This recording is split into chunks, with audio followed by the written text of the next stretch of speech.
America ने ऐसी कौन सी 6 बड़ी गलतियां की हैं जिसको लेकर डोनाल्ड ट्रंप की वजह से अमेरिका को लेकर दुनिया भर में बेइज्जती हो रही है। ये ग्लोबल बेइज्जती, इसको लेकर रिपोर्ट हम दिखाएंगे और साथ ही आपको बताएंगे कि ईरान के फ्रंट पर ट्रंप हर रणनीति अपना चुके हैं, लेकिन कामयाबी की मंजिल तक पहुंचने का कोई रास्ता उन्हें नहीं दिख रहा है। इसीलिए ट्रंप ने ईरान की सत्ता के केंद्र में बैठे कुछ चेहरों को टारगेट कर लिया है। ये वो चेहरे हैं जिनके बीच फूट पड़ी है तो ट्रंप का काम आसान हो सकता है, लेकिन समस्या ये है कि ट्रंप विश्वास पूरी तरह से अपना खो चुके हैं। इसलिए रिपोर्ट आपको हम दिखाते हैं कि आखिर दावे क्या है और उसकी हकीकत क्या है।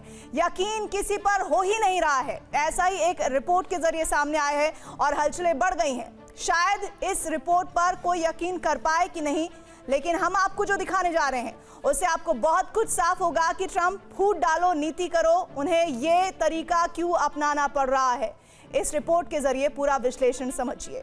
इजराइल और अमेरिका ने मिलकर एक ऐसी स्क्रिप्ट लिखी थी जिसमें ईरान का पतन तय माना जा रहा था, लेकिन ईरान के पतन के लिए बुने गए जाल में अमेरिका खुद उलझता चला गया और अब इस जाल से निकल पाना अमेरिका के लिए मुश्किल हो रहा है।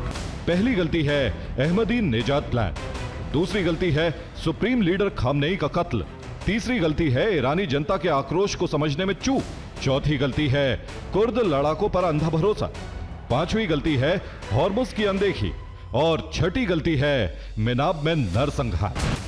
खबर यह है कि मेनाब के स्कूल पर हमले के मामले में सेंटकॉम ने सफाई दी है। सफाई यह है कि मेनाब में स्कूल ईरान की तैनात मिसाइलों के क्षेत्र में था। रिपोर्ट यह है कि अमेरिका और इजराइल एक साधारण मकसद लेकर युद्ध में उतरे थे। मकसद था खामनेई के पतन के बाद ईरान की गद्दी पूर्व राष्ट्रपति महमूद अहमदी नेजाद को दी जाए। दावा है कि इजराइल और अमेरिका ने शुरुआती हमले में ही अहमदी नेजाद के घर को टारगेट बनाया, जिसके बाद अहमदी नेजाद घायल हो गए और फिर उन्होंने इजराइल अमेरिका का साथ देने से इनकार कर दिया।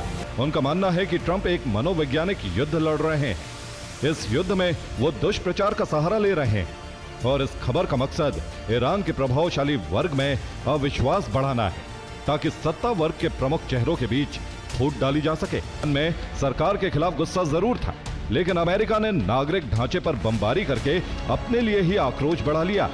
यही आक्रोश ईरान के लोगों को अमेरिका के खिलाफ एकजुट होने का ईंधन बन गया।